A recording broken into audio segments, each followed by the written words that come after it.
பிரியமானவர்களே, ஆண்டவராகிய இயேசு கிறிஸ்துவின் நாமத்தினாலே உங்களுக்கு அன்பின் வாழ்த்துக்கள். கர்த்தர் உங்களை ஆசீர்வதிப்பாராக. இந்த நாளிலும் கூட உங்களை இந்த நிகழ்ச்சியின் வாயிலாக உங்களை சந்திப்பதிலே மிகுந்த மகிழ்ச்சி. ஆண்டவர் நீங்கள் இருக்கிற இடங்களிலே நீங்கள் ஆசீர்வாதமாய் இருக்கவும், உங்கள் சத்துருக்களை கர்த்தர் விலக்கி உங்களை பெருகவும் கர்த்தர் செய்வாராக. இந்த நாளிலே நம்முடைய தியானத்திற்கு ஆதாரமாக வேதம் சொல்லுகிறபடி சங்கீதம் 127:1, கர்த்தர் வீட்டை கட்டாராகில் அதை கட்டுகிறவர்களின் பிரயாசம் விருதா. அருமையானவர்களே, இந்த சத்தத்தை கேட்டுக்கொண்டிருக்கிற சகோதரனே, சகோதரியே, ஆண்டவர் இந்த இடத்துல இந்த வசனத்தை குறித்து பார்க்கும்போது அவர் வீடு கட்டுகிறவராய் இருக்கிறார். யாருக்கு வீட்டை கட்டுகிறார் என்றால் தம்முடைய பிள்ளைகளுக்கு அவர் அழகான ஒரு வீட்டை கட்டி கொடுக்கிறார். வேதத்தில் இன்னும் பார்க்கும்போது வீடு என்றால் என்ன? நாம் நினைப்போம் இந்த செங்கலாலும் கல்லுகளாலும் மனுஷர்கள் கட்டுகிற வீடு என்று சொல்லி நாம் நினைப்போம். எழுத்தின் பிரகாரம் அது அப்படி விசுவாசிக்கிறவர்களுக்கு அது அப்படியே கிரியேட் செய்கிறது. ஆனால் இதில் இன்னொரு காரியம் இருக்கிறது. வீடு என்பது ஒரு மனைவி, பிள்ளைகள் மற்றும் தாத்தா, பாட்டி, பேரன், பேத்திகள் என்று சொல்லி அந்த குடும்பம் விரிவடைந்து கொண்டே போவதை குறித்து அந்த வசனம் சொல்லுகிறது. இன்றைக்கு பாருங்கள், வீடு என்றாலே இந்த உலகத்தில் ஒரு ஆசீர்வாதமான ஒரு நினைவு. ஏனென்றால் வீட்டுக்குள்ளே ஒரு குடும்பம் இருக்கும். அதான் ஆண்டவர் சொல்கிறாரு, உனக்கு நான் வீட்டை கட்டுவேன், ஒரு குடும்பத்தை உனக்காக ஏற்படுத்துவேன் என்று ஆண்டவர் உங்களை பார்த்து சொல்லுகிறார். ஒருவேளை நீங்கள் உங்கள் மகனுக்காகவோ அல்லது மகளுக்காகவோ அல்லது உங்களுக்காகவோ நீங்கள் கண்ணீரோடு கூட ஜெபித்து கொண்டிருக்கலாம். ஆண்டவரே, நான் தனித்து அழுது கொண்டிருக்கிறேன், நான் அழுது அழுது அழுது என் கண்ணீர் என் படுக்கையெல்லாம் நனைகிறது, நான் தனித்திருக்கிறேனே என்று வேதனைப்படுகிறீர்களா? ஆண்டவர் உங்களுக்கு ஒரு வீட்டை கட்டுவார், ஒரு குடும்பத்தையும் கர்த்தர் உங்களுக்கு தருவார். கவலைப்படாதீங்க. பாருங்கள், வேத புஸ்தகத்தில் சங்கீதம் 68:6 வசனம் சொல்லுகிறது, தேவன் தனிமையானவர்களுக்கு வீடு வாசலை ஏற்படுத்தி கட்டுண்டவர்களை விடுதலையாக்குகிறார். நீங்கள் தனியாக இருக்கிறீங்களா? நீங்கள் கண்ணீர் சிந்துறீங்களா? வேதனையோடு கூட இருக்கிறீங்களா? ஆண்டவர் உங்களுக்கு வீடையும் நீங்கள் போக்கு வரவுமாய் இருக்கிற தப்பி செல்லக்கூடிய ஒரு நல்ல வாசலையும் ஆண்டவர் உங்களுக்கு ஏற்படுத்தி கொடுப்பார். இந்த சத்தத்தை கேட்டுக்கொண்டிருக்கிற சகோதரனே, சகோதரியே, உண்மையாகவே நீங்கள் நினைக்கலாம், நான் தனியாக அழுது கொண்டிருக்கிறேன், என் பிள்ளை தனித்து இருக்கிறது, என் மகன் தனித்து இருக்கிறான், என்றைக்கு கர்த்தர் ஒரு குடும்பமாக மாற்றுவார் என்று நீங்கள் வேதனையோடு கூட தனித்து அழுது கொண்டிருக்கலாம். ஆனால் வேதம் சொல்லுகிறது, அவர் உங்களுடைய பிள்ளைக்கு, உங்களுடைய மகனுக்கு, உங்களுக்கு ஒரு வீட்டையும் ஒரு வாசலையும் கர்த்தர் ஏற்படுத்துவார். ஆகவே தனிமையை குறித்து அழாதிருங்கள், ஆண்டவர் உங்களுக்காக ஒரு வீட்டை ஏற்படுத்துவார். பாருங்கள், தாவீது என்ற ஒரு மன்னன் வேத புஸ்தகத்திலே இருந்தான். அவன் மன்னனாக ஆட்சி செய்து கொண்டிருக்கும் போது தேவன் அவனிடத்திலே சொன்ன ஒரு வார்த்தை, 2 சாமுவேல் 7:27, உனக்கு வீடு கட்டுவேன் என்று இஸ்ரவேலின் தேவனாகிய சேனைகளின் கர்த்தராயிருக்கிற நீர் உமது அடியானின் செவி கேட்க வெளிப்படுத்தினீர். ஆகையால் உம்மை நோக்கி விண்ணப்பத்தை செய்ய உமது அடியானுக்கு மனதைரியம் கிடைத்தது. அவர் ஒரு ராஜா. அவர் நினைத்தால் பொன்னையும் பொருளையும் அள்ளி கொடுத்து ஒரு வீட்டை கட்டிவிடலாம். ஆனால் கர்த்தர் அவரை பார்த்து சொன்னார், உனக்கு வீடு கட்டுவேன். என்ன வீடு? ஆண்டவர் தாவீது அரசனுக்கு ஒரு பெரிய சாம்ராஜ்யத்தை கர்த்தர் கொடுத்திருந்தார். அந்த சாம்ராஜ்யத்தை பொறுத்தளவில் ஆண்டவர் சொன்ன வாக்கு என்ன?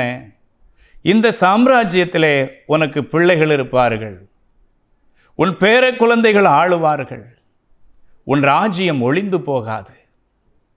ஆம் பிரியமானவர்களே, அருமையான தாவீதுக்கு ஒரு பெரிய வீட்டை கட்டினார். அவருடைய குடும்பம், அவருடைய ஆளுகை, அவர்களுடைய எல்லா விதமான அதிகாரங்களை குறித்து கர்த்தர் பேசினார். உனக்காக ஒரு வீடு, உனக்காக ஒரு ஆளுகை, உனக்காக ஒரு அதிகாரம், அதிலே உன் சந்ததிகள் இருந்து கொண்டே இருப்பார்கள். அதுதான் குடும்பம். இந்த சத்தம் கேட்கிற சகோதரனே, சகோதரியே, ஆண்டவர் உங்களை பார்த்து சொல்லுகிறார், உங்கள் பிள்ளைகளை கர்த்தர் ஒரு மந்தையை போல மாற்றுவார். உங்கள் மகனை ஒரு மந்தையை போல மாற்றுவார்.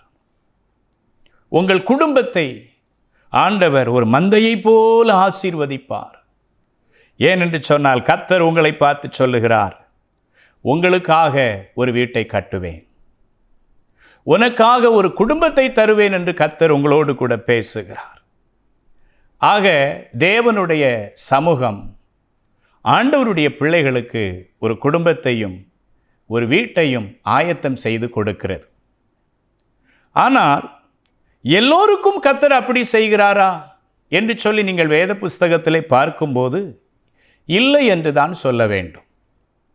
இன்றைக்கு திருச்சபைக்குள்ளே எல்லோருக்கும் கர்த்தர் வீடு கட்டுகிறாரா?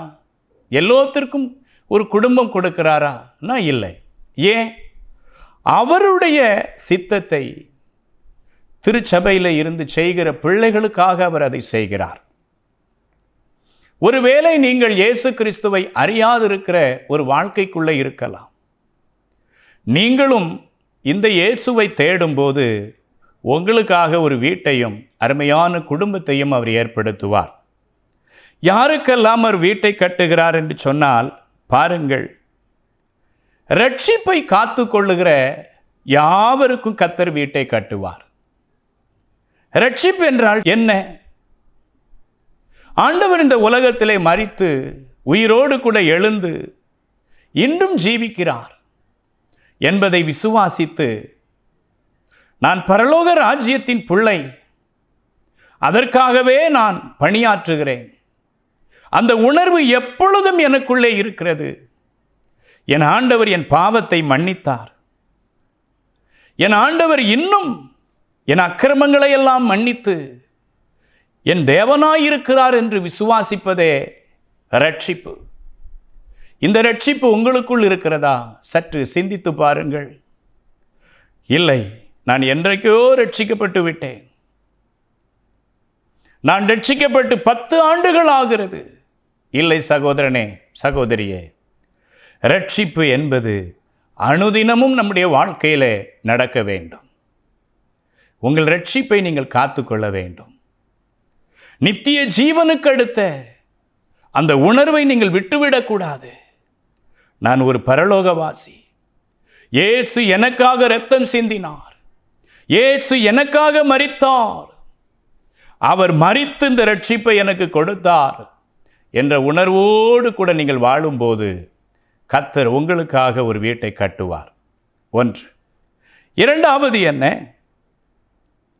வேத புஸ்தகத்திலே பார்க்கும்போது ரட்சிக்கப்பட்ட யாவரும் திருச்சபைக்கு போக வேண்டும். இன்று அநேகர் என்ன சொல்லுகிறார்கள்? வேலையின் நிமித்தமாக திருச்சபைக்கு போக முடியவில்லை, வெளியூர் பிரயாணத்தின் நிமித்தமாக திருச்சபைக்கு போக முடியவில்லை. திருச்சபைக்கு தான் போகணுமா? வீட்டில் இருந்து ஆராதிக்க கூடாதா? இல்லை சகோதரனே, உங்கள் வீடு வேறே, கர்த்தருடைய வீடு வேறே. ஆகவே சபை எங்கே கூடுகிறதோ அதுவே ஆலயமாக இருக்கிறது. பாருங்கள், எபிரேயர் 10:25, சபை கூடி வருதலை சிலர் விட்டு விடுகிறது போல நாமும் விட்டு விடாமல் ஒருவருக்கொருவர் புத்தி சொல்ல கடவோம். நாளானது சமீபித்திருக்கிறதை எவ்வளவாய் பார்க்கிறீர்களோ அவ்வளவாய் புத்தி சொல்ல வேண்டும். சபை கூடி வருதல்.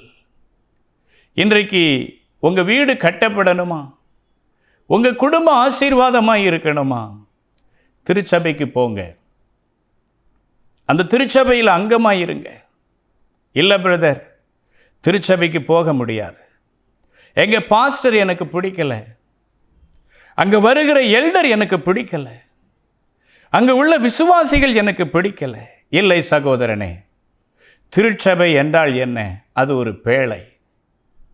அந்த பேழைக்குள்ளே நீங்கள் மட்டுமல்ல, சிங்கமும் இருக்கும், புலியும் இருக்கும், பாம்புகளும் இருக்கும், இன்னும் காக்கைகளும் இருக்கும், புறாக்களும் இருக்கும். நோவா கொடுக்கிற அந்த ஆகாரத்தை சாப்பிட்டு பொறுமையோடு கூட கர்த்தருக்காக காத்திருப்பது தான் உங்கள் வேலை. இல்லை, இந்த காக்கா இருக்கிற இடத்துல நான் இருக்க மாட்டேன், இந்த சிங்கம் இருக்கிற இடத்துல நான் இருக்க மாட்டேன் சொல்லாதிருங்கள்.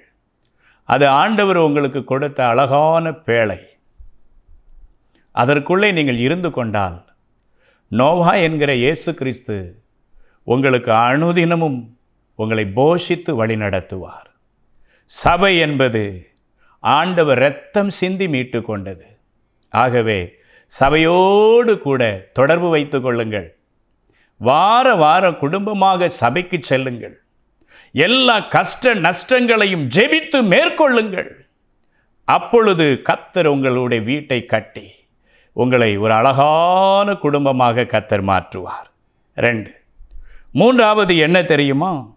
வசனம். அங்கே பிரசங்கிக்கப்படும் போது, இந்த பிரசங்கியார் 30% கொடுக்கலாம், இந்த பிரசங்கியாருக்கு 50% கொடுக்கலாம். நீங்கள் மார்க்கு போடாதீங்க. கர்த்தர் உங்களுக்காக ஏதாகிலும் பேசுவாரா என்று தாகத்தோடு செல்லுங்கள்.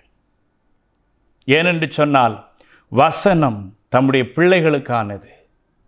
ஒரு சகோதரி வெளிநாடு ஒன்றிலே ஒரு திருச்சபைக்கு போவது வழக்கம்.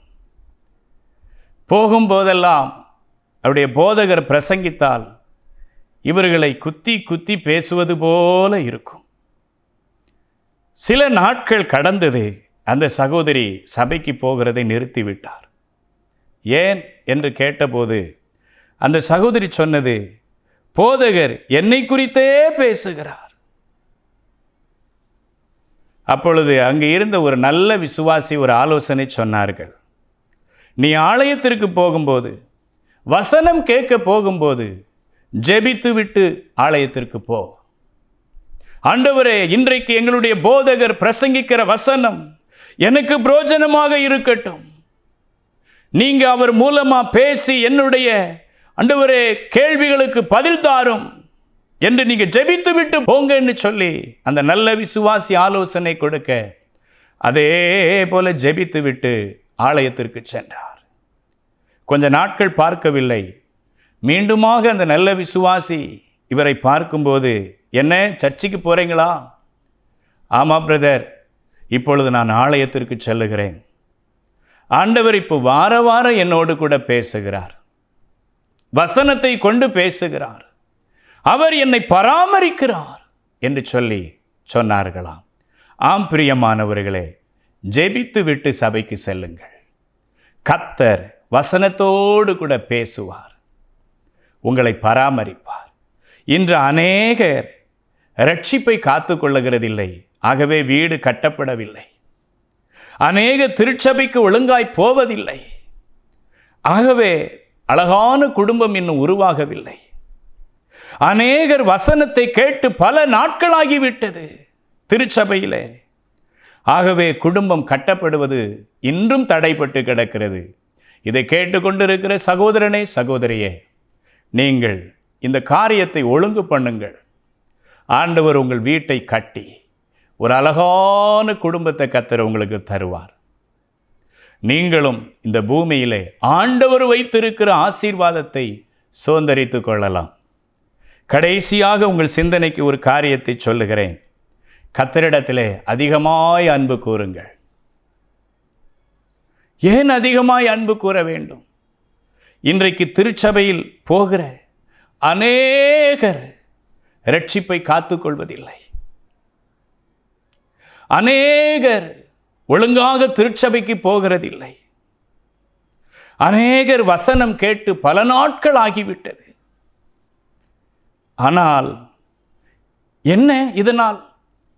மனசாட்சியெல்லாம் செத்துவிட்டது. ஏனென்றால் அவர்களை திருத்துவதற்கு கர்த்தருடைய வசனம் இல்லை. அவர்கள் இருதயம் கடினப்பட்டு போய்விட்டது. ஆகவே அவர்கள் இடரலிலே இருக்கிறார்கள். ஆகவேதான் நீங்கள் என்ன செய்ய வேண்டும்? கர்த்தரிடத்திலே அதிகமாக அன்பு கூறுங்கள். உங்கள் விசுவாசத்திற்கு தடை வராது. உங்கள் இரட்சிப்புக்கு தடை வராது. அதிகமாக அன்பு கூறுங்கள். சபைக்கு போவதற்கு தடை வராது. இயேசுவினிடத்தில் அதிகமாய் அன்பு கூறுங்கள். அப்பொழுது வசனம் உங்களுக்கு தித்திக்கும். யாரை பற்றியும் குறை சொல்ல மாட்டீர்கள். இயேசுவின் மேல் உள்ள அன்பின் நிமித்தமாக நீங்கள் ஓட ஆரம்பிப்பீர்கள். உங்கள் வாழ்க்கை ஜெயமாக இருக்கும். யாத்திராகமம் 20:6 சொல்லுகிறது, என்னிடத்தில் அன்பு கூர்ந்து என் கற்பனைகளை கைக்கொள்ளுகிறவர்களுக்கோ 1000 தலைமுறை மட்டும் இரக்கம் செய்கிறவராயிருக்கிறேன். அன்பு கூர்ந்துருங்க. ரட்சிப்பு நிலையா நிற்கும். ஏசப்பா கிட்ட அதிகமாக அன்பு கூறுங்க. நீங்கள் திருச்சபைக்கு போகிறத நிப்பாட்டவே மாட்டீங்க. ஏசப்பா கிட்ட அதிகமாக அன்பு கூறுங்க. உங்கள் கையை இறுக்கமாக மூட மாட்டீங்க. அடுத்தவங்களை உங்கள் இடத்துல வந்து கெஞ்ச வைக்க மாட்டீங்க. ஏன்னா நீங்கள் இரக்கம் உள்ளவங்களாக மாறிடுவீங்க. இயேசுவின் அன்பு உங்களை இரக்கம் உள்ளவர்களாய், தயவு உள்ளவர்களாய், அன்பின் கனி உடையவர்களாய் உங்களை மாற்றிவிடும். நீங்கள் தேவனுடைய வசனங்களை அப்படியே கை கொள்ளுகிறவர்களாய் இருப்பீர்கள். கர்த்தரும் உங்கள் வீட்டை கட்டிக்கொண்டே இருப்பார். உங்கள் குடும்பம் அழகாக படர்ந்து ஆசீர்வாதமானதாக இருக்கும். இந்த சத்தத்தை கேட்கிற சகோதரனே, சகோதரியே, இந்த வசனத்திற்கு கீழ்ப்படியுங்கள்.